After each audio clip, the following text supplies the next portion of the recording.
Alrighty, guys, welcome back to another episode or another day of our vlog, Resolutions to Reality. Today is January 25th. I actually made it home and got this video started before the 26th, so this will be day 25, done on day 25. It's 9 degrees today, so pretty cold. Not that cold in here, but it's cold outside. Today was a pretty good day. Went to work, made it to work on time. Got a lot of things done. Got some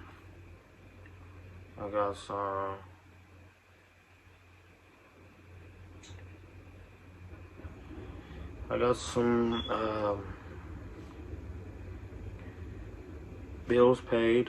So I got my, sorry, I'm distracted.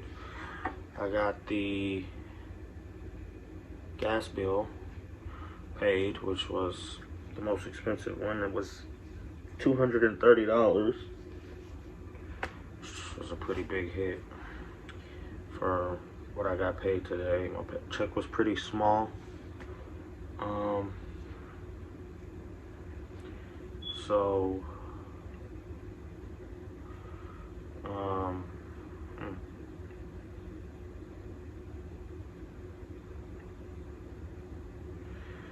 But I'm assuming that, you know, my child support and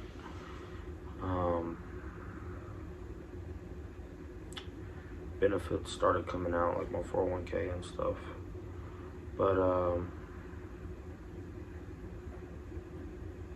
I got the gas bill paid, and I got the internet paid, which I was debating on whether or not I wanted to pay that, because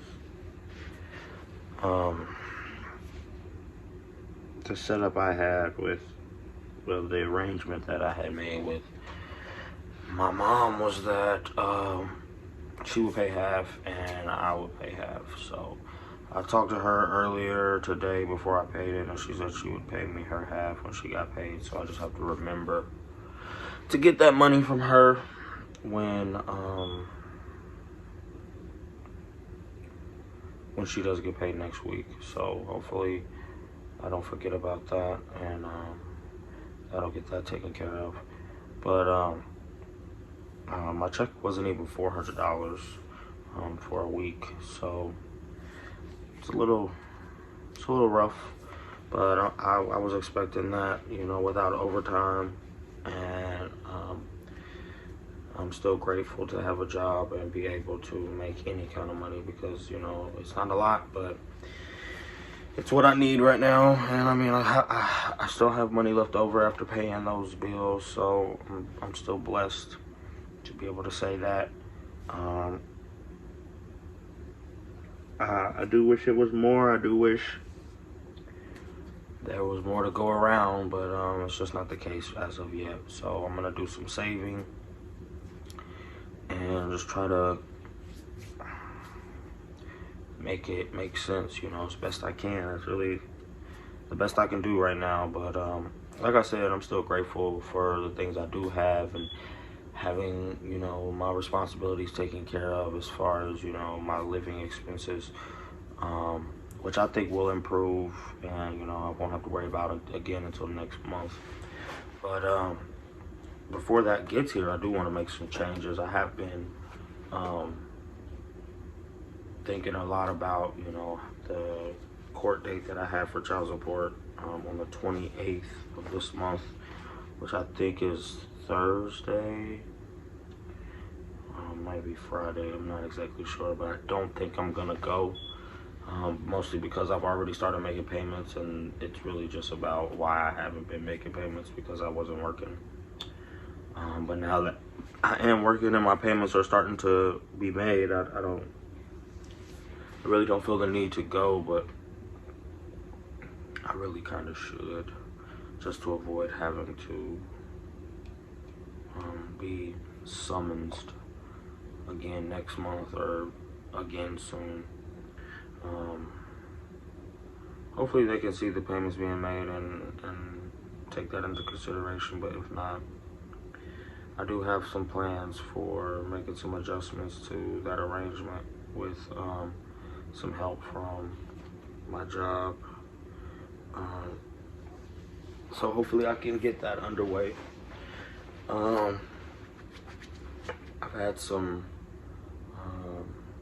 good conversations with Lacey about different things that, have been going on between us, and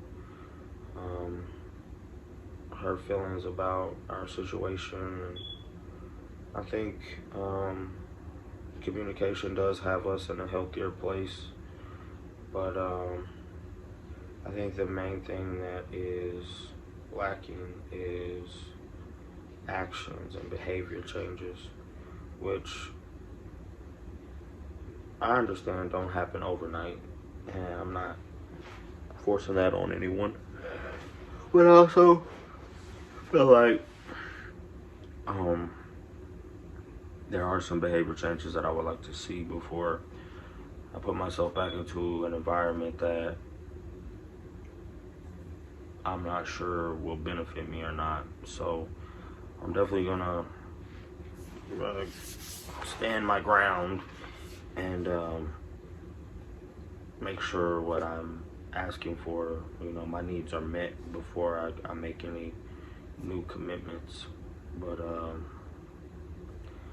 I'm learning a lot about myself, and the fact that I don't want to settle for less than what I deserve.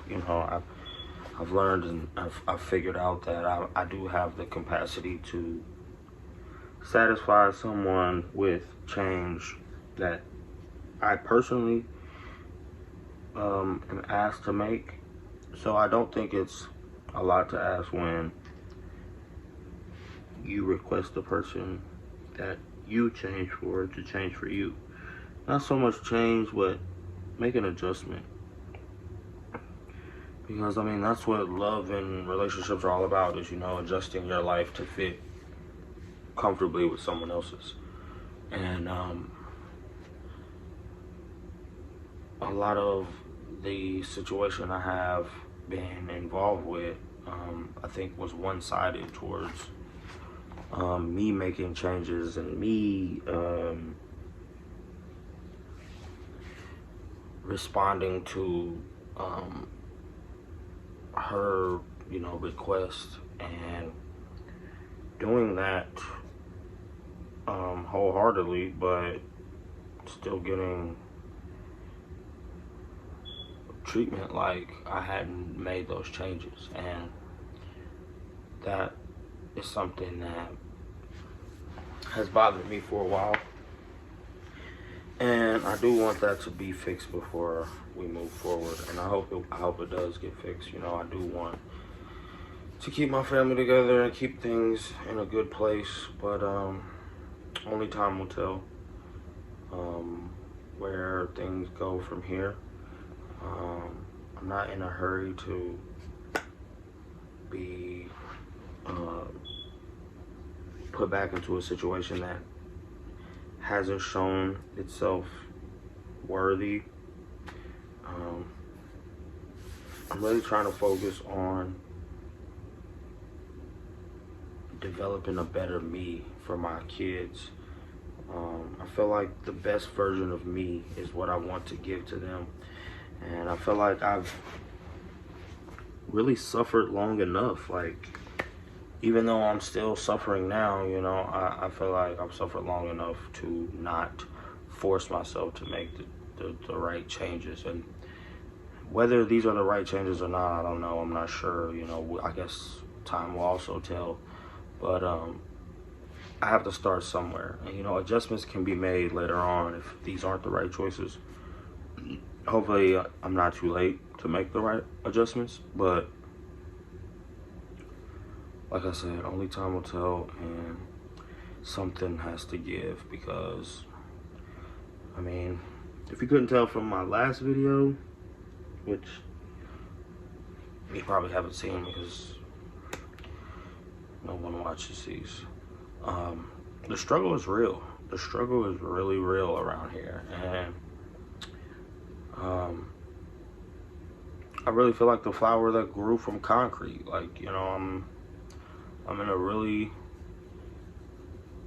tight squeeze between a rock and a hard place, but you know, I still am diligent about, you know, my path and what I want to get out of my life and what I deserve for not just myself, but for my children. I mean, mainly a lot of the reasons why I want to improve myself is to be a better person for them. I think they deserve the best version of me. I think the best way to be a good role model and example in front of them is to provide them with the best version of myself. And you know, the fact that, you know, a lot of people try to be that before they have their children is way in hindsight. You know, I can't keep dwelling on things that are unchangeable and unforeseen beforehand, but I always have now to make a change. And I'm proud of myself. I'm proud of the direction I'm heading. I'm proud of the way I see the world now and the behaviors that I've taken on. I see them showing their worth daily. I was just telling Brandon at work that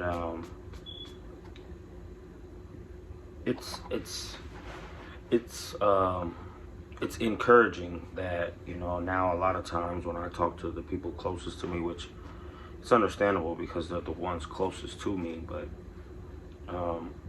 it's encouraging when I talk to my close friends how they sometimes start off their text messages with, "I saw your video," or "I seen in your video." And it's like, first I think, you know, thank you so much for watching. You know, thanks for taking that time out of your day to listen to me ramble and spill my guts and show all my emotions to my phone, and then to YouTube.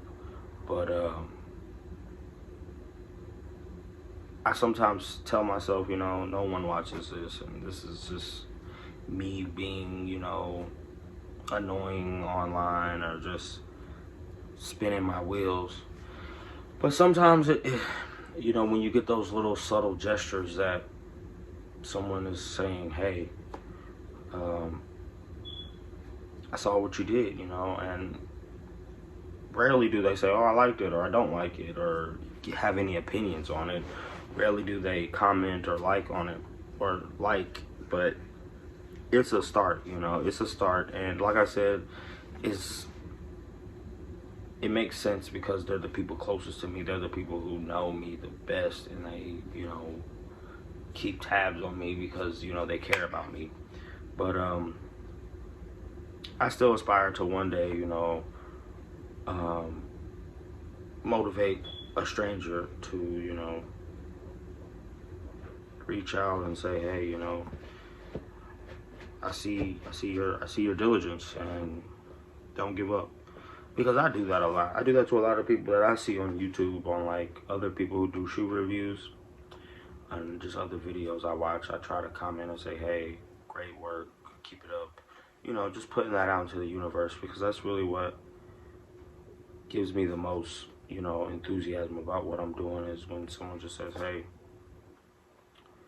I don't know you, but you're doing okay, you know, just don't give up." You know, that means a lot to some people. I mean, some people don't care. Some people hear it all the time. But I really want to encourage, you know, the younger kids and people younger than me to stay into the fight and to not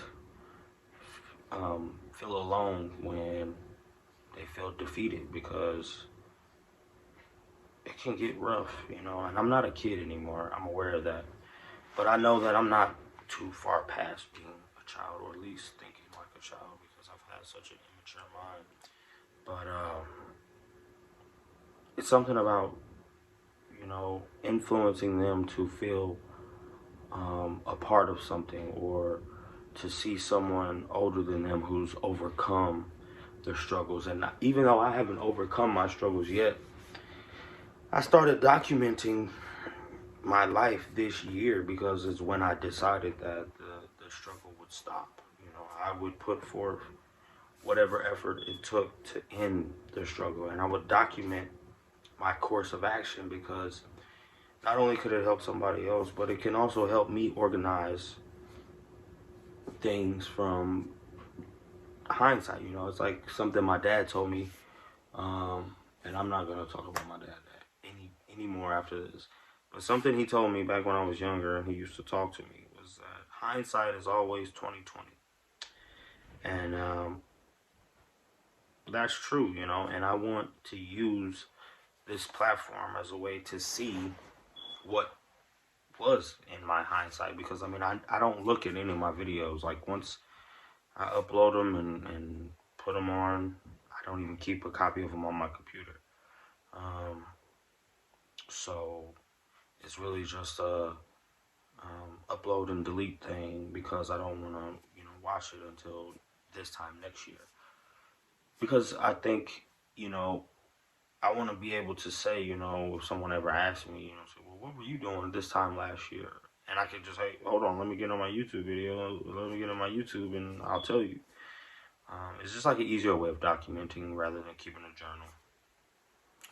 And I think broadcasting it to other people to see also helps them to not feel embarrassed like I was before, or nervous, or kind of standoffish about putting their feelings and emotions into a public place. I would have never, like, I tell people that I've dated all the time, like, I'm just not someone who you will ever see cry around you. I've literally only cried in front of 2 people I've ever dated.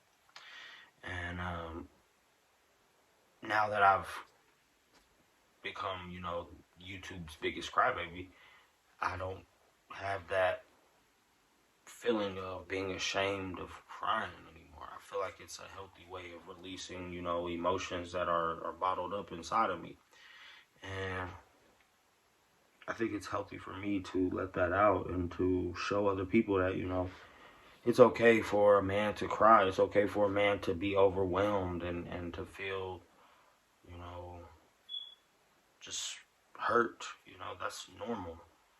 And I think that a lot of men my age and younger have like this false sense of like, what's the M word of, I keep wanting to say machismo, but that's something from Archer.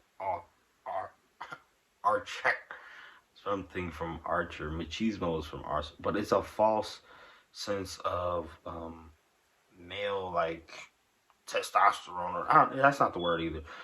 I can't think of what the M word is.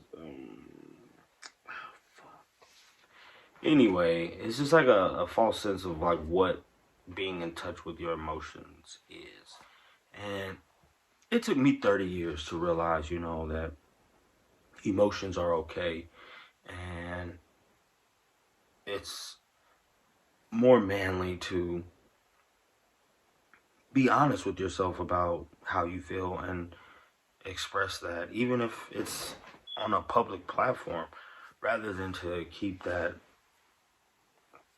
mentality of I gotta be a man and tough, because that'll only get you so far. I've learned that. So I've definitely learned how far that'll get you. And something else I realized, and I was just talking to Brandon about this today at work, and it's like, when you don't have like a father figure influence, it's like you have to raise yourself. You have to figure out how to become a man yourself, and that's not easy. So it's like you put on this extra suit of armor on top of what, you already have as being naturally, more manly than, the other half of society. But you're like super guarded because you don't know what is like the what men do, because you don't have like a male role model or influence to look up to. So you're kind of guessworking it, and I think that the fact that I had um, such a close relationship to my grandfather um, at such a young age, that helped me understand what real men were like. I mean, he would, just cry on command. He didn't have any shame about crying in front of anybody. He had a lot of emotions, and he was in touch with them. He was also, powerful. He was also respected and strong. And I had known him at such a young age that those characteristics really didn't register with me the way they do now, because now it's like once you've separated yourself from the group or the class of people that you kind of compete with from your upbringing, but you separate yourself from them for long enough, you stop trying to conform to where everyone else is at, and you start trying to find comfort in your own beginning. You kind of begin there, finding yourself, because you spend so much time, just being like the people around you, because it's all especially when you don't have like a strong influence otherwise to go off of, which I didn't. So I kind of just followed the crowd, and that got me nowhere, because once the crowd was gone, I didn't have anyone to follow. I was just lost. But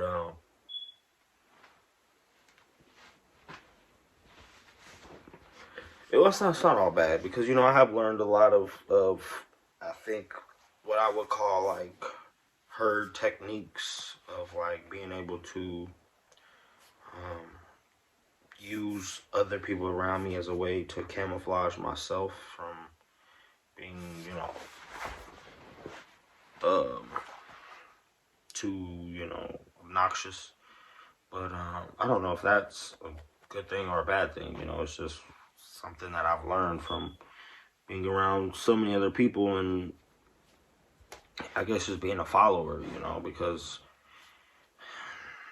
I know at heart that I'm a leader, but I know also from the experiences I've had before how to blend in and stand out. So, you have to take what, you can from any and every environment and any and every experience, and learn something from it. Which I pride myself on being able to see the good and, the worst of situations, but sometimes I forget those messages and those lessons, the way those experiences made me feel. So that just, extends the reasoning behind this effort, because, none of us are going to have the best memory forever. So I think it's a great idea for all of us to document as much as we can while we can, because there may come a time when all we can do is sit and look back and listen to the things we used to say and used to look like and the ways we used to feel. And I think having that documented and being able to go back to it is something that we'll cherish. Maybe not next week, next month, next year, but there will be a time.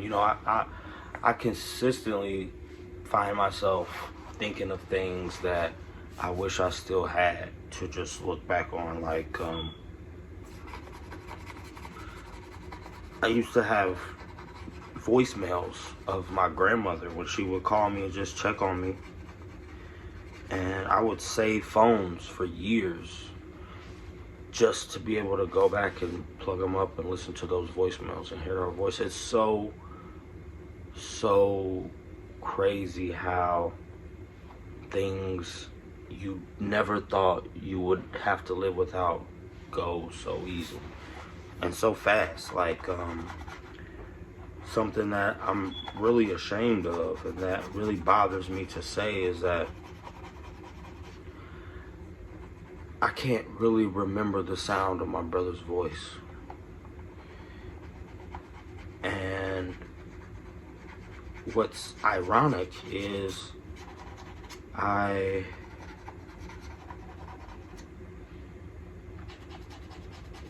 interviewed at my job that I'm at now with a guy named Mike, and Mike is just like, I've only told one other person this. Mike is like a literal reincarnation of my brother.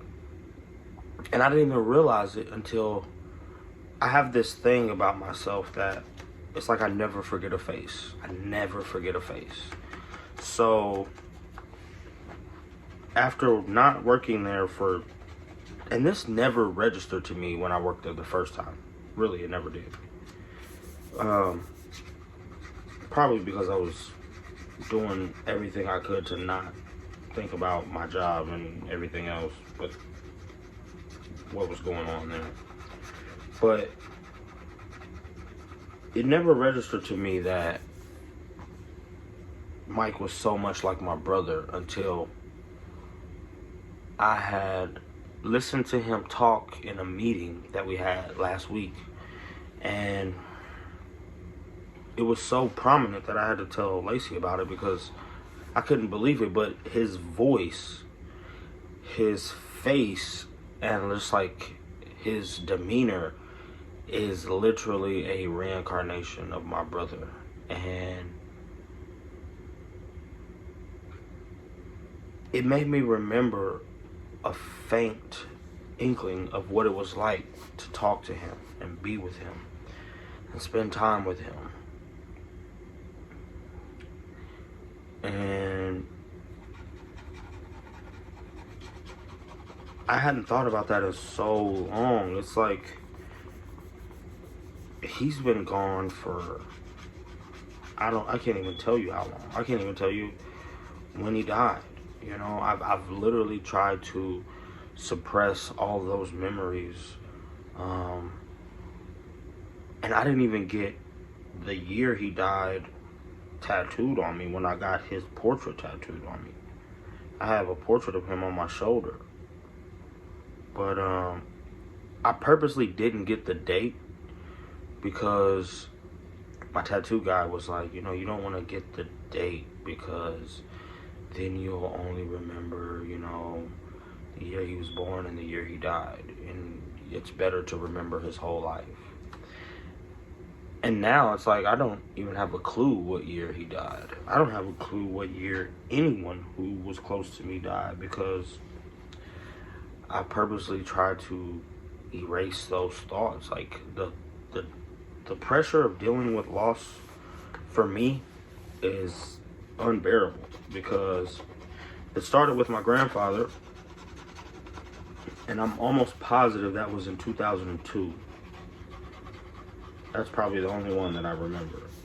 Then it went my brother, and I can remember exactly where I was. I was sitting in the parking lot at Oak Motors with my oldest son's mom, Stephanie, when my mom called me and told me that my brother died. And the last one was my grandmother. And I was laying in this basement on the bed, and my mom came home from work in the middle of the night. It wasn't at the end of her shift like she normally does. It was like halfway through it, and she came down and sat on the bed and just started bawling and was telling me that my grandmother died. And those were the main three. You know, those were the main three biggest losses. You know, I've lost aunts and cousins and other family members, but none of them hit me like those three. Those three took really big chunks of my existence away because these were people that I confided in the way I confided in my mom. And now it's like, having lost them, it's like I don't even want to confide in people anymore. I don't even want to get close to people because I feel like I'm just gonna lose them anyway, which is sad, so sad. But I do think the short amount of time that I spent with my grandfather was very, very special, and I cherish it dearly to this day. But the weird thing about him is I've never come across any sort of reincarnation of my grandfather or my grandmother. And I don't think I would like to. I think it would feel too much. But the reincarnation of Colin and Mike, it kind of brought, a little joy to my spirit, because it was like, had he been here, I feel like he would be exactly where Mike is. Like, he would be some sort of supervisor somewhere, and he would love to have me come work with him. And I would love to be there, just the way I love where I work now. And it was sort of like God's way of just saying, hey, I've been looking out for you the whole time, and you just got lost a little bit, because it just made where I work at feel that much more home. Because, not that me and Mike are really close. I don't really talk to Mike at all. But seriously, like, when I hear him speak and I see his face, and my brother was always just a hair shorter than me, and so was Mike. And it's just like, it's like getting instructions or working with, a reincarnation of my brother. And they don't know that. I mean, he doesn't know that. He's just, my boss's boss. But it's just really a blessing to be able to see that silver lining in almost every facet of my life. And I think that's a gift that I want to share with others, of trying to find that silver lining for themselves. And my children as well. I want them to be able to find that silver lining, because we're all going to suffer loss. We're all going to have to deal with hardships and things that are out of our control, that we don't like or that aren't attractive. But it's our responses that make the difference. And we have to trust the process. One of the things one of my best friends from high school believes in very strong, my friend Dante, is to trust the process. And he's right. That is definitely part of what it takes to maneuver through this thing we call life. But that's my take, and those are my 30 minutes. So I'm gonna go ahead and get this out for you guys and get me something to eat, in the bed, and off to another day. I want to thank everybody who watches and tunes in on a regular basis, and who's just now finding it. I want to thank everyone who gives my voice a chance to fall on ears that aren't deaf. I hope you find something in these words that helps you and helps you prosper. And if not, feel free to reach out to me and let me know what I can do to offer any help with that. Until tomorrow, thanks again for tuning in to Pop's Garage TV. This has been episode 25 of Resolutions to Reality. We are 3 days away from our 28-day limit of breaking our smoking habit, and I could not be more happy. It has been a long and treacherous 25 days. But we have 3 days to go before that habit is no longer even a thought. Which it has been a thought, but I'm just saying. I was always told it takes 28 days to break a habit, and I am 3 days away from breaking that habit. And I'm so proud of myself, you know, whether anyone else understands, believes, or knows what it's like. I'm so proud of myself, and that's only the beginning. That's only the beginning of proving to myself what I'm capable of. So we see that that's something that I'm knocking out of the park. The next challenges are gonna get the same treatment. So stay tuned. Got a lot more great things coming up next. Just wait on it. You guys have a good night or good morning, whatever you're getting into. And until next time, adios.